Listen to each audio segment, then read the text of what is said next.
Halo semua, apa kabar? Berjumpa lagi dengan saya Erwin Spandi dari channel YouTube Winnerstocks Indonesia. Senang sekali ya bisa berjumpa Bapak Ibu kembali di perdagangan tanggal 10 Maret 2021. Ya, bagaimana hari ini? Dapat cuan dong ya? Tiba-tiba marketnya rebound. Sayangnya, saya menyayangkan satu hal. Gap di bawah nggak ketutup. Lagi-lagi gapnya nggak ketutup. Tapi ya, sentimen ya, tiba-tiba marketnya dibuka. Sebenarnya kalau boleh kita bilang gap up sih sebenarnya, cuma gap up-nya itu dia tidak melampauin candle yang kemarin, karena candle kemarin turunnya cukup dalam, dan dia tiba-tiba penutupannya dia lompat aja, terus langsung habis itu hijau. Aduh, pengen saya sebenarnya bukannya di bawah, persis di tutup gap, terus dia naik, gitu kan lebih enak gitu ya. Tapi lagi-lagi, IHSG itu kan terbentuk dari sekumpulan transaksi yang begitu banyak ya, sekumpulan transaksi yang begitu banyak, dan ya jadi kita nggak bisa ngendaliin ketika nutup gap atau enggak karena tergantung dari sentimen masing-masing. Dan tadi hampir rata semua pembukaan dibuka hijau, di zona hijau, dan cukup cukup cukup ramai perdagangan hari ini ya. Dan ya, sebelum saya mulai, saya ingin review dulu kemarin. Bapak Ibu sudah nonton video saya sebelumnya belum? Yang ini dia, ya. Kita udah bikin video nih kemarin, alasan dibalik banyaknya trader yang mengalami kegagalan di bursa efek ya. Dan nonton dulu yuk ya, di dalam situ saya banyak mengulas kenapa sih bisa banyak trader yang di tengah perjalanannya menjadi seorang trader tiba-tiba menghilang. Saya sudah nggak trading lagi, atau kalau nggak cut loss berturut-turut ya sampai babak belur ya, dan atau kalau nggak over trading atau macam-macam ya, macam-macam. Dan kita ulas secara praktikal ya, kenapa sih dan bagaimana cara menghindarinya. Semoga video itu tersebut berguna bagi Bapak Ibu ya. Dan hari ini kembali saya akan membagikan pelajaran buat Bapak Ibu. Apa itu? Hari ini saya membahas mengenai right issue. Apa sih right issue itu? Dan kenapa sampai ada right issue? Oke, saya mau jelaskan sedikit ya. Bapak Ibu pasti udah tahu apa yang namanya IPO, betul? IPO itu adalah suatu corporate action, maksudnya suatu aksi yang dilakukan oleh perusahaan untuk mendapatkan modal dari masyarakat luas. Jadi milik publik jadinya ya, itu namanya kita bilang sebagai perusahaan terbuka. Ini milik publik, banyak orang yang punya, bukan cuma satu orang aja, karena sahamnya dia menjual sahamnya. Di sini jelas ya. Oke, nah setelah masuk udah jadi perusahaan terbuka, TBK istilahnya kalau di Indonesia ya. Perusahaan tersebut berhak untuk menerbitkan saham baru lagi, tapi dengan beberapa syarat pastinya ya. Dan menerbitkan saham baru, kita let's say untuk pengembangan usaha, untuk ekspansi, untuk penambahan modal kerja ya. Kalau kayak ini ada yang mau right issue ya, Bang Arto mau right issue, terus TPIA mau right issue. Itu mereka beberapa untuk nambah modal kerja ya. Atau kalau enggak untuk masuknya investor baru juga bisa. Jadi ada investor baru yang akan masuk ke menjadi salah satu pemegang saham dan cukup besar. Biasanya right issue dilakukan, kayak contoh Arto ini ya, karena pemegang usaha yang lama tidak ingin menjual bagian dia. Jadi, perusahaan menerbitkan saham baru dengan jumlah nilai yang sudah disepakati sebelumnya, dan berarti ini kita sebut sebagai standby buyer. Jadi ketika harusnya kan, ini namanya HM apa sih namanya, HMETD ya, hak memesan efek terlebih dahulu. Jadi yang bisa beli right issue ini R. Jadi kita sebut kalau Bapak Ibu R ya, umpamanya kalau ketemu ada belakangnya ada R, itu artinya saham baru yang diterbitkan ya. Right issue itu selalu ya, itu adalah seringkali adalah dia tawarkan dulu ke pemegang saham yang saat ini sudah pegang. Contoh saya sebagai pemegang saham, ditawarin dulu nih sama perusahaan, kita mau adain right issue nih, dan kamu saya tawarin dulu, kamu mau tebus nggak? Gitu kan. Kalau nggak tebus, biasanya, nah tergantung dari rasionya atau nanti tergantung dari harganya. Harga right yang akan ditawarkan. Contoh harga 1.000. Ini harganya yang kita mau jual nih harganya 900 gitu. Dan rasionya karena kita punya rasio umpamanya 1:2. Jadi kalau kita punya satu lot atau satuan lembar, kita punya satu lot, kita berhak beli 2 lot saham yang baru diterbitkan tersebut. Sampai sini jelas? Jadi kita ditawarin dulu nih. Mau nggak beli? Rasionya 1:2. Artinya kamu kan punya satu lot. Kamu bisa berhak beli 2. Kalau kamu nggak mau beli, nggak apa-apa. Kita punya standby buyer. Dan kalau kasusnya Arto, yang dijual, mungkin ownernya kan, ini kan ownernya udah nerbitin nih, ya. Dan nerbitin, maksudnya, perusahaan Arto mau nerbitin right issue. Nah, karena ownernya nggak mau lepas saham yang lama, maksudnya nggak mau bagi gitu loh, nggak mau jual kepemilikannya, sehingga Arto right issue. Nah, begitu Arto right issue, nerbitin saham baru kan, nah bagian dari ownernya yang harusnya dia tebus, dia nggak tebus. Yang tebus adalah investor baru yang mau masuk. Paham di sini maksud saya? Jadi itu ya, ini kita ngomong kasus Arto loh ya. Jadi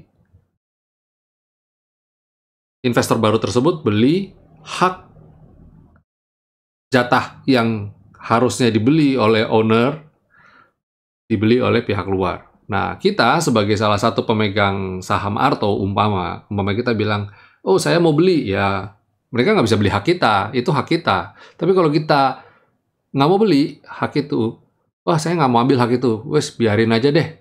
Nah, yang tadi itu ada 2 posisi, kita lempar ke market, atau ya kalau lempar ke market biasanya juga mereka juga bisa ambil dari market. Sampai sini jelas ya? Itu yang kita sebut sebagai right issue. Nah, right issue itu adalah sesuatu yang baik, apa enggak sih bagi seorang investor, bagi kita investor? Atau untuk trader bagaimana sikapnya untuk trader? Kita bagi 2 dulu nih.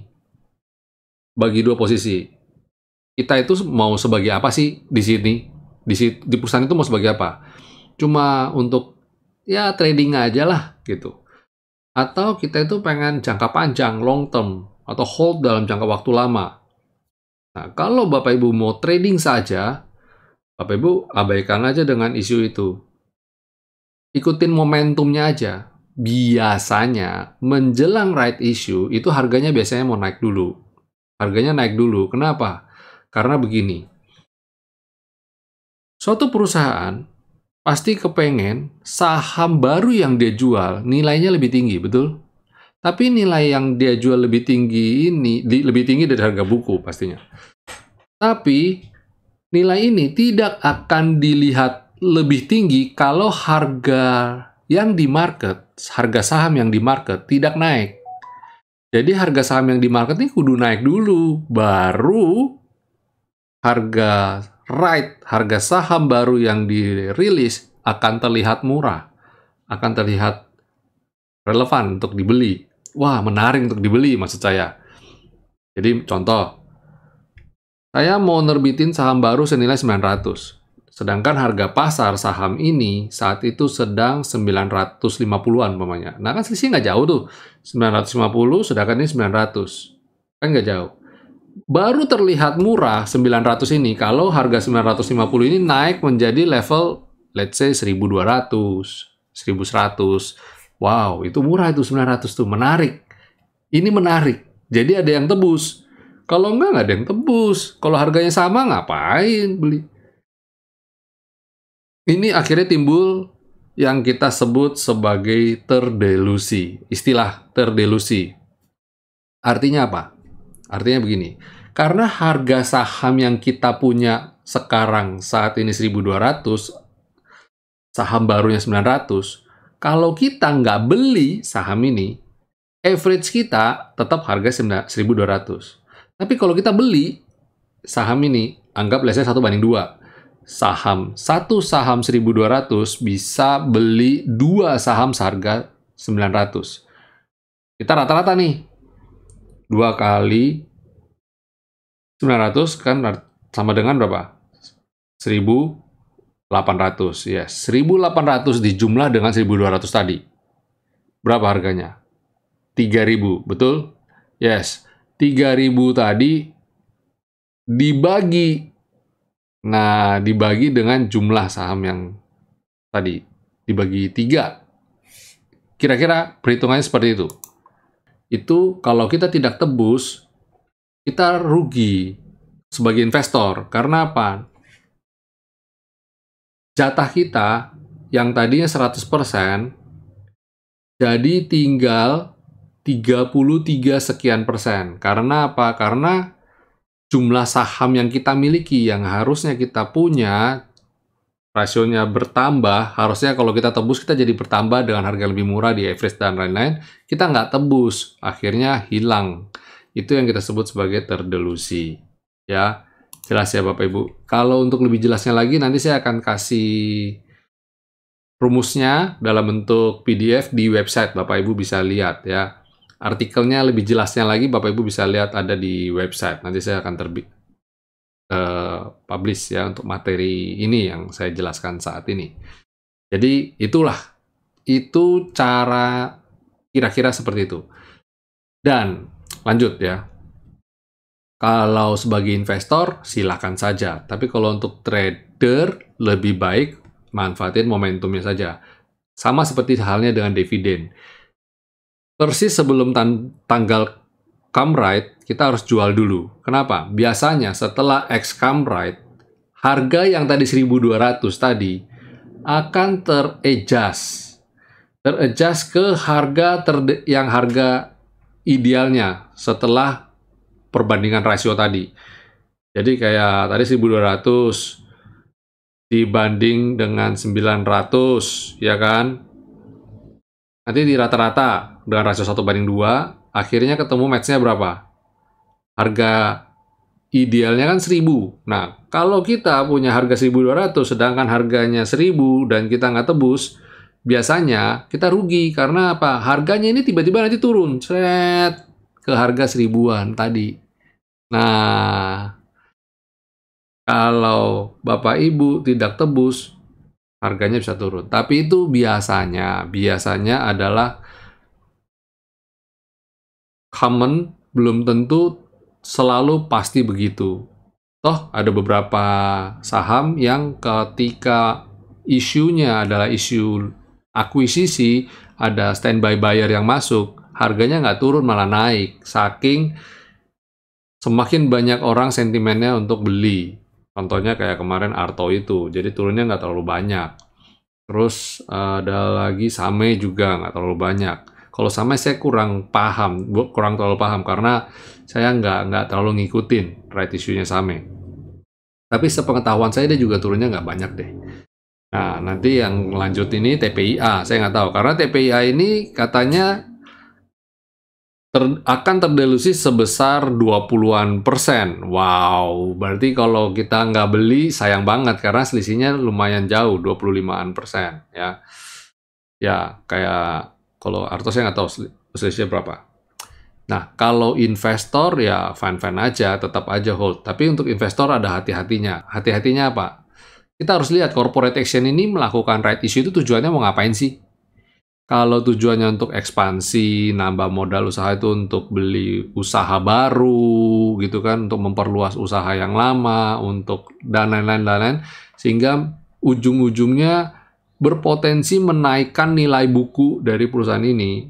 Nah, itu bagus ya. Jadi modal usaha untuk suatu ekspansi, untuk suatu mendatangkan keuntungan di masa yang akan datang itu bagus.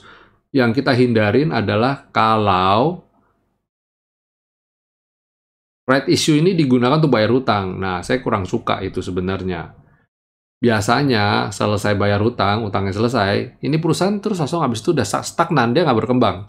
Jadi kita kalau lihat perusahaan utang, khususnya yang perusahaan terbuka, itu bukan suatu momok. Kita harus lihat utang ini adalah utang produktif apa enggak, dan bagaimana terhadap kinerja keuangannya. Jadi suatu perusahaan melakukan pengambilan hutang, itu kan ada tujuannya untuk ekspansi dan sebagainya. Jadi kalau umpamanya utang ini malah dilunasi, ini seperti kayak ya sudah selesai lah, I'm done, I'm enough, dan ya udah kita stay begini aja juga fine-fine saja kok, ya seperti kayak gitu. Jadi tidak ada kayak tidak ada future-nya, nggak ada next langkah ke depan tuh mau ngapain sih gitu. Jadi hindarin right issue yang latar belakang dia perusahaan ini right issue itu untuk bayar hutang. Nah, itu hindarin. Ya, ini sekilas keterangan mengenai right issue. Kalau mekanisme mengenai bagaimana cara tebus, kalau cara tebus pasti harus ke sekuritas. Silakan Bapak Ibu hubungin customer service, nanti Bapak Ibu akan masing-masing sekuritas beda-beda. Ada yang langsung sudah lewat aplikasi, langsung tebus harga R-nya. Bapak Ibu cuma tinggal beli aja. Ada juga yang tetap harus pakai form PDF, Bapak Ibu tanda tangan, Bapak Ibu kirim, nanti baru perusahaan sekuritas mewakili Bapak Ibu untuk ambil itu. Nanti tinggal Bapak Ibu transfer sejumlah dana di rekening RDN, nanti otomatis terpotong. Karena sebenarnya sebelum Bapak Ibu tanda tangan, eksekusi bayar apa segala, harga saham R tersebut sudah standby, sudah tercatat, bahkan beberapa sudah tercatat di account. Tapi kalau seumpama kita nggak tebus, itu hilang. Atau Bapak Ibu ada kasih kesempatan untuk Bapak Ibu untuk jual langsung ke market dan sebagainya. Ya, banyak mekanismenya sih sebenarnya.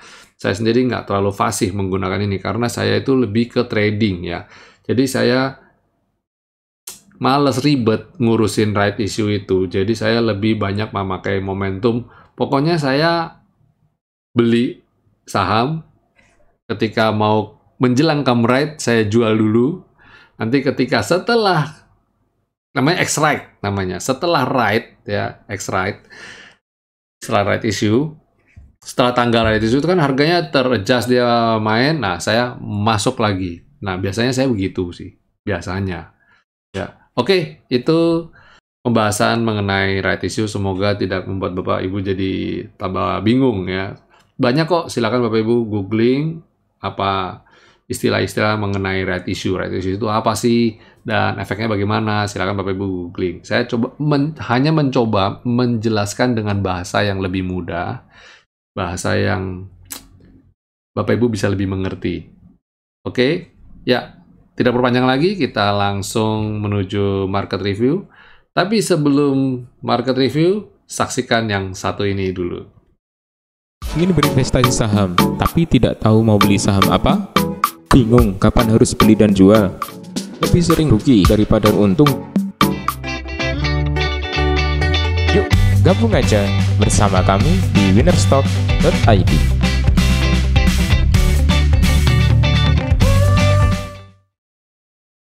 Oke, ya. Sekarang kita akan bawakan market review ya. Ya, ini dia komposa kita.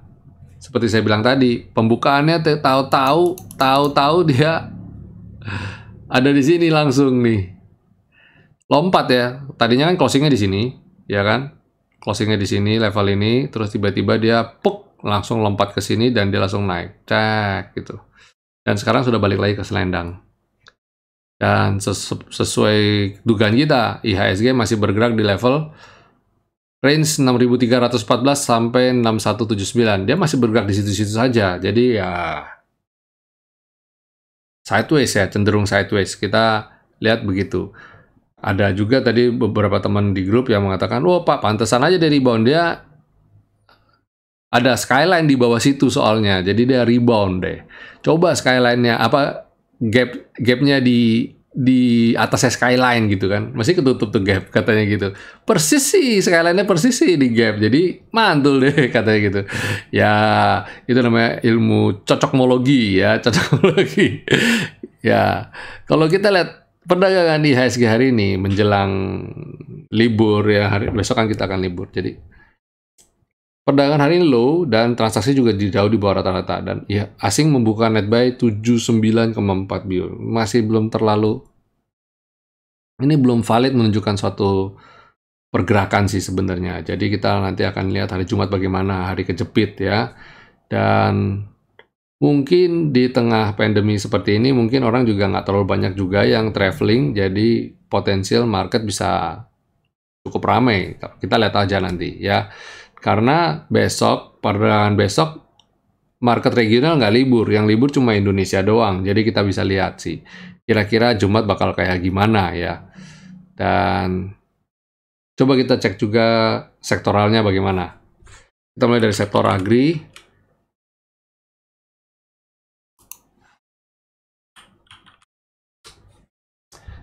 Wow, sektor agri. Sebentar, datanya belum update.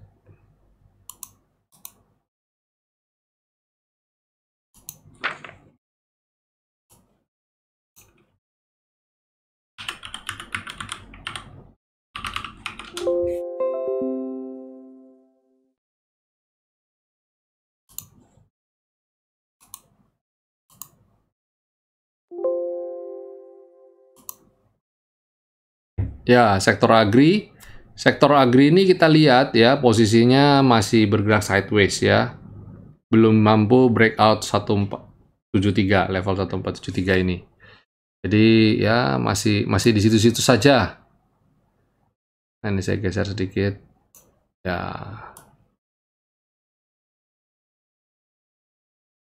Masih di situ-situ saja ya. Belum menunjukkan tanda-tanda akan meledak lagi. Tapi good news-nya adalah termasuk anti badai ya, termasuk anti badai. Lalu sektor basic industry.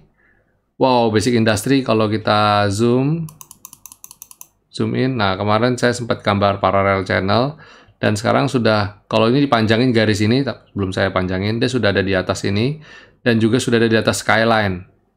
Dan saat ini sedikit ya kepentok selendang. Kalau dia besok bisa balik ke atas selendang, baik. Karena beberapa waktu ini dia belum mampu nih di atas selendang. Kita coba lihat skyline apakah mampu di atas selendang nih. Terus consumer juga lumayan ya, masih udah tertahan. Ini berarti areal support beneran, ini areal ini nih ya, 166 ini area support. Kita berharap ada emiten-emitennya bisa mantul. Kemarin saya sempat rekomendasi NDF di PDF. Jadi saya tambahkan rekomendasi untuk member VIP. Kalau rajin lihat PDF saya mesti entry NDF. Tapi nggak juga sih. Saya juga rekomendasi ke channel juga, ke grup VIP yang, maksudnya walaupun nggak lihat PDF juga saya sempat calling juga. Hari ini ada beberapa emiten yang kita calling ya di grup. Terus ada finance.